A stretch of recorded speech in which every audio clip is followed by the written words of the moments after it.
les scories dans la vie de quelqu'un, qui enlève les choses qui sont pas belles.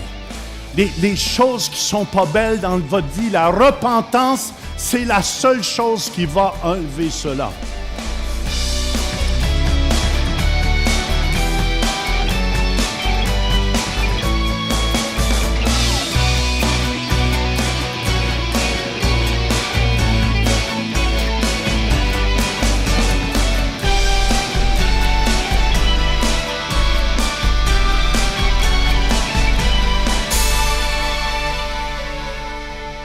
Le titre de mon message ce matin, « Il y a une perle en toi ». Dis ça à ton voisin.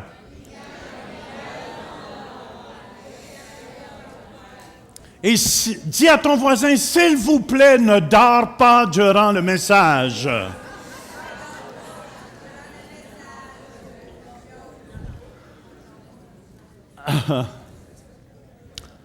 Amen. Mon verset clé est le psaume 139 au verset 14.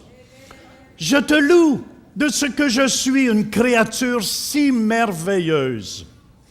Tes œuvres sont admirables et mon âme le reconnaît bien.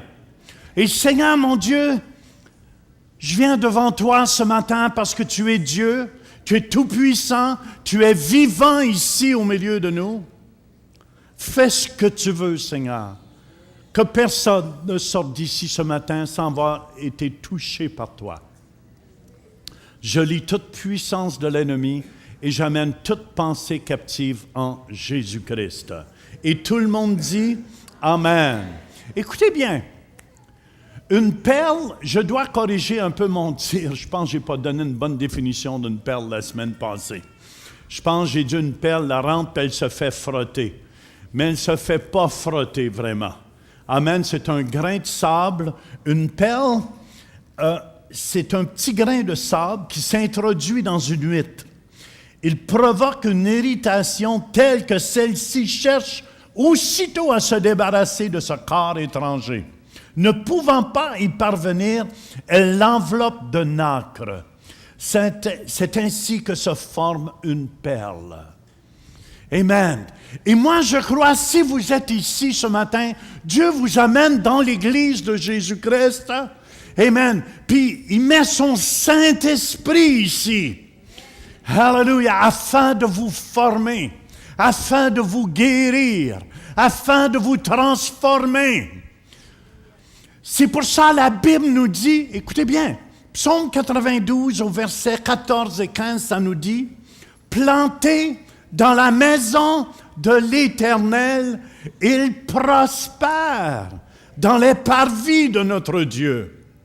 Il porte encore des fruits dans la vieillesse. Ils sont pleins de sève et verdoyants. » Amen. Il porte encore des fruits dans la vieillesse. Quand on est planté, c'est pour ça que c'est important. Ceux qui se plantent au centre-éveil, plantez-vous pas ailleurs, parce que chaque fois que tu te déplantes, ça affaiblit les racines. Ça affaiblit les racines de la plante. C'est pour ça que je vous encourage comme pasteur, quand tu restes planté, la prospérité commence à venir. Et aussi, la perle se forme. Il y a une perle en toi. Et c'est important. Si tu veux que cette perle vienne à la maturité, tu dois, amen, comprendre ces principes-là. C'est pour ça, 2 Corinthiens 5, 17 nous dit, si quelqu'un est en Christ, il est une nouvelle créature ou création.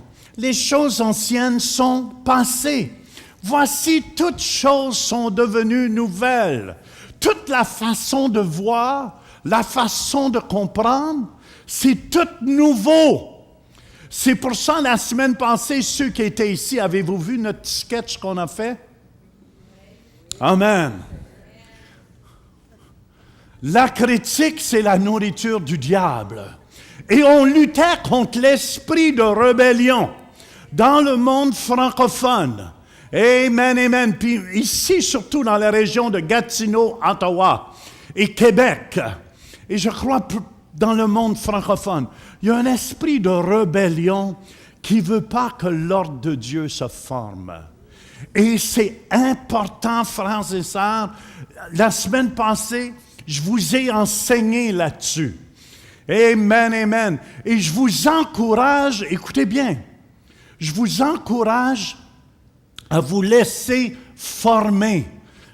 Vous laisser former par le Saint-Esprit de Dieu. Et la seule médication, ceux qui tombent dans l'esprit de rébellion et de critique, la seule chose qui peut vous changer, c'est la repentance.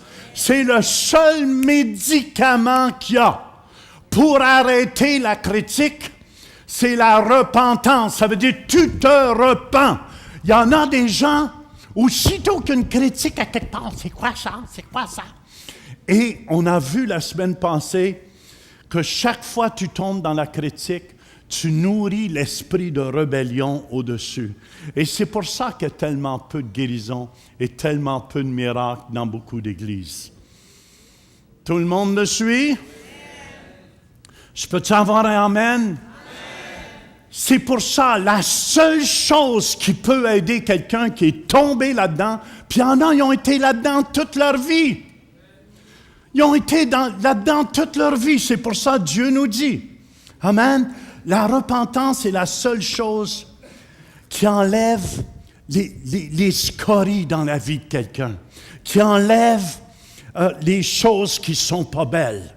Les choses qui ne sont pas belles dans votre vie, la repentance, c'est la seule chose qui va enlever cela. Amen. Très important. C'est pour ça, c'était le premier message de Jésus. Quand il est venu, il dit « Repentez-vous ». Le premier message de Jean-Baptiste, « Repentez-vous ». Vous pouvez dire que vous êtes chrétien, mais si vous marchez sous cet esprit de rébellion et de critique destructive, vous ne faites pas partie de l'Esprit de Dieu qui bâtit et qui guérit et qui amène la guérison. Je peux t'avoir un amen? La seule guérison, c'est pour ça que les scribes et les pharisiens étaient toujours là, puis ils vérifiaient Jésus. « Ah, il a dit ça! C'est pas correct, ça! » Il était continuellement prêt. Puis, « Ah, il a chassé il n'y a pas d'affaire à guérir les malades le jour du sabbat. » Et il y avait toujours une accusation contre l'homme de Dieu. Peu importe. C'est pour ça, le seul remède, c'est pour ça Jésus les voyait venir, puis écoutez bien, les gens s'en venaient se faire baptiser. Il disait, race de vipères, c'est Jean-Baptiste qui disait ça. Il dit, produisez donc du fruit digne de la repentance. Quelqu'un qui ne s'est pas repenti continue dans cette critique destructive et ça démolit l'œuvre de Dieu. C'est le plus gros ennemi contre l'œuvre de Dieu. La repentance, c'est pour ça, Acte 3, 19, 20 nous dit, « Repentez-vous donc et convertissez-vous, pour que vos péchés soient effacés, afin que des temps de rafraîchissement viennent de la part du Seigneur, et qu'il envoie celui qui vous a été destiné, Jésus-Christ. » La repentance, c'est le changement de ta façon de penser. Il y en a beaucoup, vous avez été habitués de manipuler, de contrôler. Mais moi, je vous dis que c'est fini. Amen. Quand tu es une nouvelle créature, les choses anciennes sont passées. Tu étais habitué de manipuler puis contrôler avant. Mais c'est pas comme ça fonctionne dans le royaume de Dieu. Éphésiens 4, 17 et 18 nous dit, « Voici donc ce que je dis et ce que je déclare dans le Seigneur. Vous ne devez plus marcher comme les païens, qui marchent selon la vanité de leurs pensées. Ils ont l'intelligence obscurcie. Ils sont étrangers à la vie de Dieu, à cause de l'ignorance qui est en eux, à cause de l'endurcissement de leur cœur. » Amen. Mais l'amour de Dieu, c'est son amour qui veut toujours nous amener à la repentance. 2 Pierre 3, 9b nous dit, « Mais il use de patience envers vous, ne voulant pas qu'aucun périsse, mais voulant que tous arrivent à la repentance. » Alléluia.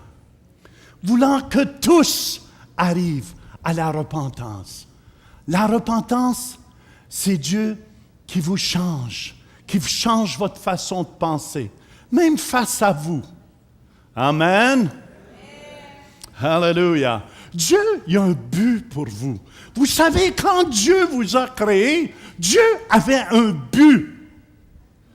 Il y avait un but pour sa petite Madeleine. Marie-Madeleine, ton petit jupon de laine, ta petite robe carrettée, ton petit jupon piqué. Non, mais c'est pas ça que Dieu avait pour elle.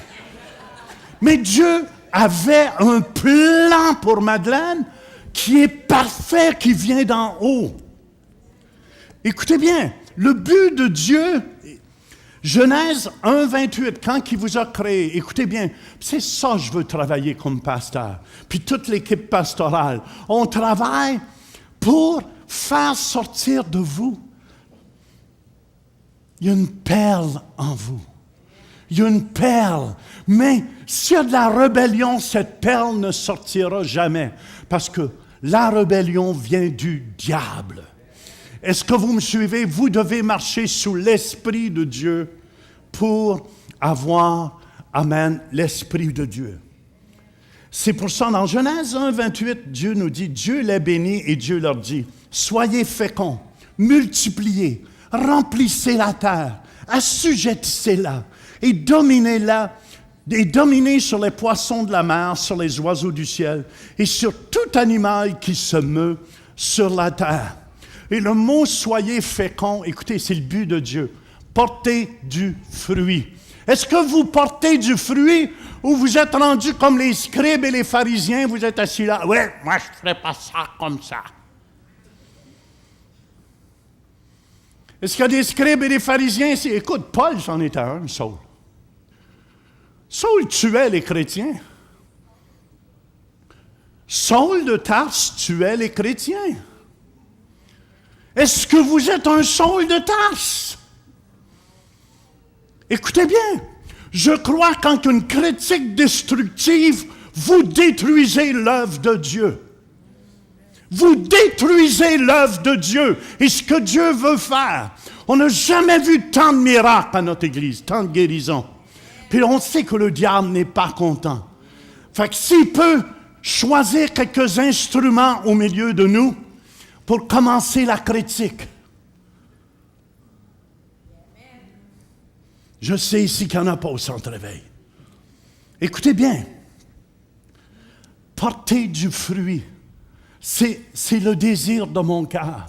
C'est le désir de mon cœur. Je dis à ma femme, j'ai dit, tu sais, dans mes jours qui me restent, je veux être un porteur de fruits. Je veux vraiment porter du bon fruit. Je veux que les gens soient guéris, délivrés, transformés quand ils me rencontrent. Écoutez bien, la personne la plus pauvre est celle sans rêve. Et la personne la plus frustrée est celle avec un rêve qui ne s'accomplit jamais. On est là pour vous aider à accomplir vos rêves. Le monde a besoin de voir ce que Dieu a mis en toi. Je vois Diane Constantino. Amen. On a prié pour elle au premier service, puis elle est partie avec les jeunes. Diane, ça fait 15 ans qu'elle travaille à l'Église. 15 ans. Du début de l'Église, Diane a commencé à travailler avec nous autres. Puis je la vois, puis elle est épanouie, Diane. Amen, on a prié pour elle parce qu'elle fait un camp, puis avec les handicapés. Puis chaque année, il y en a plein qui donnent leur vie à Jésus, puis les baptisent dans le lac là-bas. Écoutez bien, ça se produit à notre Église.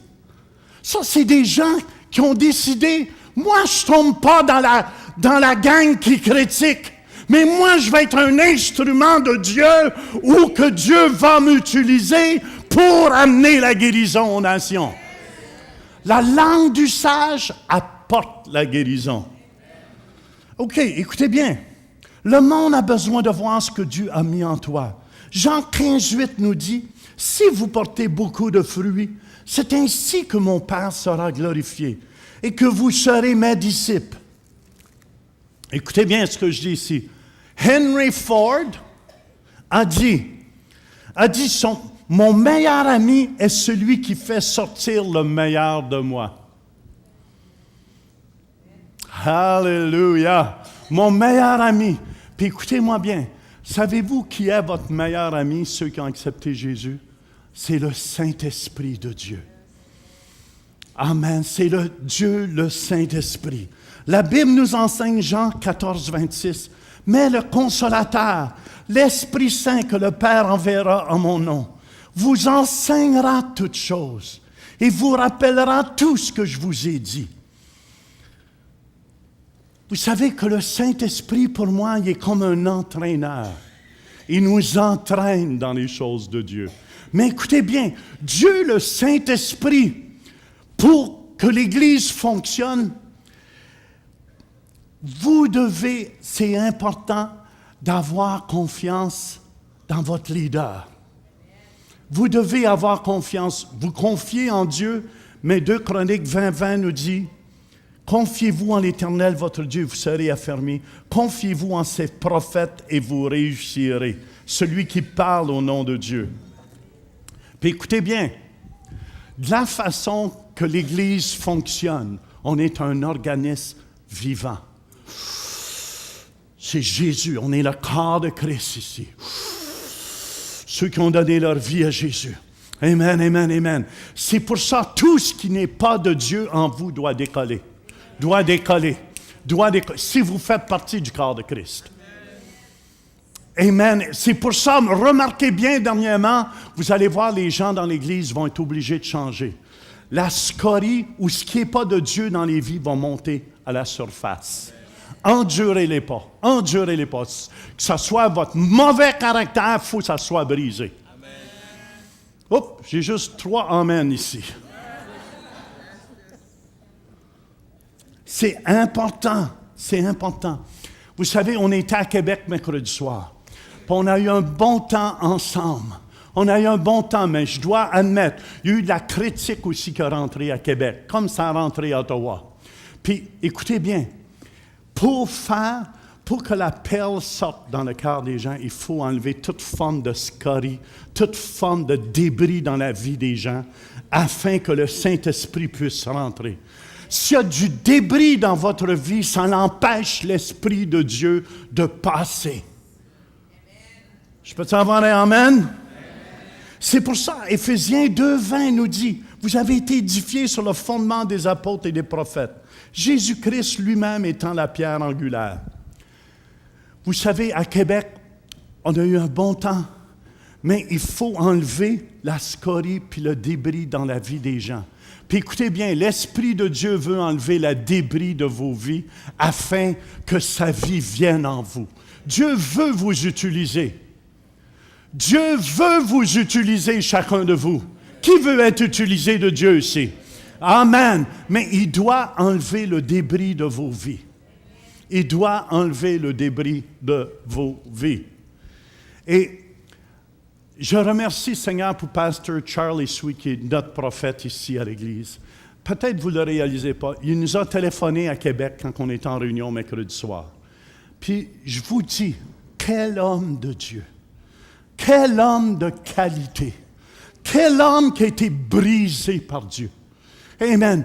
Comme pasteur Picard, vrai ou faux, quel homme qui était, quelle belle qualité d'homme. Savez-vous pourquoi? Parce qu'il y avait du débris dans sa vie. Et son leader spirituel, vous savez, des fois, les gens nous voient, moi, je suis juste un entraîneur. Amen, amen, je suis comme un coach. Je veux juste vous coacher. Puis, je remercie Dieu, le coach qui a parlé, l'entraîneur qui a parlé dans la vie de Bruno. Puis, l'entraîneur qui a parlé dans la vie de Charlie Sweet. Quand l'entraîneur a dit à Pasteur Bruno, tu es plein d'orgueil spirituel. Hello! Mais ce que vous voyez en avant aujourd'hui, c'est parce que ça n'a pas resté. Ce débris-là a sorti de sa vie. Peut-être vous avez de la violence, peut-être vous avez du mépris qui sort de votre bouche. Ça doit sortir au nom de Jésus-Christ. Ça doit sortir si vous voulez être la perle que Dieu veut que vous soyez. Sans ça, chacun de nous ici, on va avoir à rendre compte à Dieu. Amen? C'est pour ça, écoutez bien, c'est pour ça, la façon que Dieu fonctionne, Éphésiens 4, 11 à 15, c'est pour ça, dans l'Église, on est un organisme vivant. C'est pour ça, ceux qui restent plantés sont libérés à la longue. Ceux qui ne veulent pas changer sortent.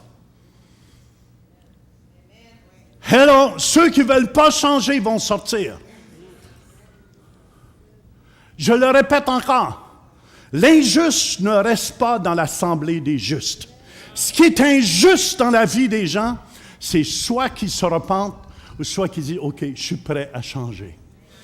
Amen. C'est pour ça que je veux vous encourager comme pasteur puis coach, soyez prêts à changer. Vous savez, Wayne Gretzky était le meilleur joueur de hockey presque, en tout cas moi j'ai connu de mon temps. Mais Wayne Gretzky, peu importe comment bon il écoutait toujours son entraîneur. Puis si vous pensez que vous ne pouvez pas le faire, vous pouvez le faire sans entraîneur, vous ne pouvez pas le faire. Wayne Gretzky était toujours en arrière de son entraîneur. Quand son entraîneur lui disait, même si c'était le meilleur joueur sur la glace, tu sors, il ne va pas sortir, moi. Jamais. Jamais. Puis je vous dis, si on va avoir la victoire contre l'esprit de rébellion dans le monde francophone, il faut être un exemple pour les autres églises, frères et sœurs. C'est pour ça, Éphésiens 4, 11 à 15, il a donné les uns comme apôtres, les autres comme prophètes, les autres comme évangélistes, les autres comme pasteurs et docteurs, pour le perfectionnement des saints en vue de l'œuvre du ministère et de l'édification du corps de Christ. Ici, pour le perfectionnement des saints, c'est pour qu'ils soient aptes à recevoir un héritage. Voulez-vous votre héritage? Les ministères sont seulement là. C'est pour ça, Pasteur Charlie Sweet, je vous dis, il porte son nom. Il est sweet. En français, comment on dit sweet? Doux. Mais cet homme-là, il a tellement été brisé. Quand vous le connaissez, là, vous dites, quelle belle perle. Quelle belle perle. C'est pour ça, Pasteur Bruno, quand il vient, pourquoi quand tout le monde dit, « Ah, que c'est beau! » Mais il a fallu qu'il...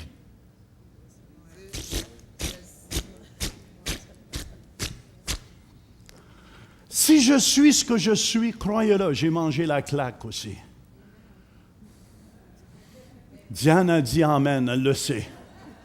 Ma femme le sait encore plus. Mais est-ce que j'ai lâché? J'ai continué d'aimer. J'ai continué d'aimer mes ennemis. J'ai continué de pardonner à ceux qui m'offensaient. J'ai continué à les aimer. C'est pour ça que je suis debout encore aujourd'hui. Amen. Jusqu'à ce que nous soyons tous parvenus à l'unité de la foi et de la connaissance du Fils de Dieu, à l'état d'homme fait à la mesure de la stature parfaite de Christ. Ainsi, nous ne serons plus des enfants flottants et emportés à tout vent de doctrine par la tromperie des hommes, par leur ruse dans le moyen de séduction. Ça veut dire, si vous vous soumettez, amen, dans l'Église locale, vous allez voir, c'est une bénédiction. Quand ces hommes de Dieu viennent, vous allez voir, quand l'évangéliste, le jeune évangéliste va revenir au mois de mars l'année prochaine, là, j'ai oublié son nom, Rémi Bale, il va revenir à notre Église, puis vous allez voir, ces jeunes-là, ils ont été changés par Dieu. Ils ont refusé le débris. Ils ont refusé la scorie dans leur vie. Ils se sont laissés chauffer par le Saint-Esprit de Dieu. Et c'est ça qui a fait les perles qu'ils sont aujourd'hui, frères et sœurs. Amen. En professant la vérité dans l'amour, nous croîtrons à tous égards en celui qui est le chef, Christ. Pourquoi Dieu m'a créé? Pourquoi Dieu t'a créé? Vous êtes-vous déjà posé la question? Tu n'es pas ici par accident. Dieu t'a voulu avant la fondation du monde. Dieu t'avait choisi, Jocelyne. Avant la fondation du monde, il savait que sa petite Jocelyne, il y avait un diamant en elle. Il y avait une perle en elle. Puis Dieu, qu'est-ce qu'il fait? Vout, vout, il enlève le débris. Vout, vout, puis il fait sortir cette belle perle. Puis il fait la même chose dans vos vies. Il fait la même chose avec son petit Jacqueline. Il est prêt à enlever tout le débris dans la vie. Amen, amen, amen. Puis il est prêt à faire sortir cette perle. Puis il fait la même chose avec vous. Il fait la même chose. Pourquoi Dieu vous a créé? Pourquoi qu'il vous a mis ici sur la terre? Moi, je connais ma mission.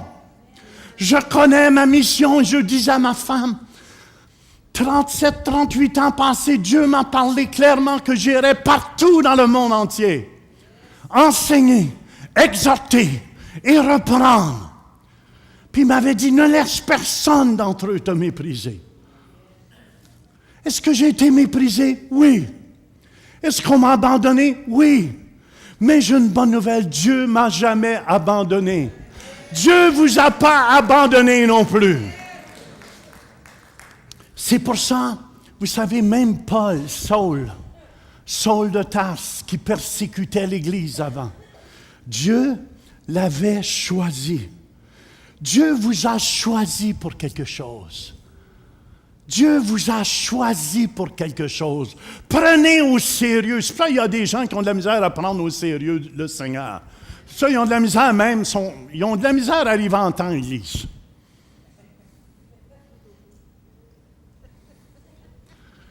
Donne un petit coup de coude à ton voisin, c'est pour toi, ça. Faites semblant de rien. Faites semblant de rien.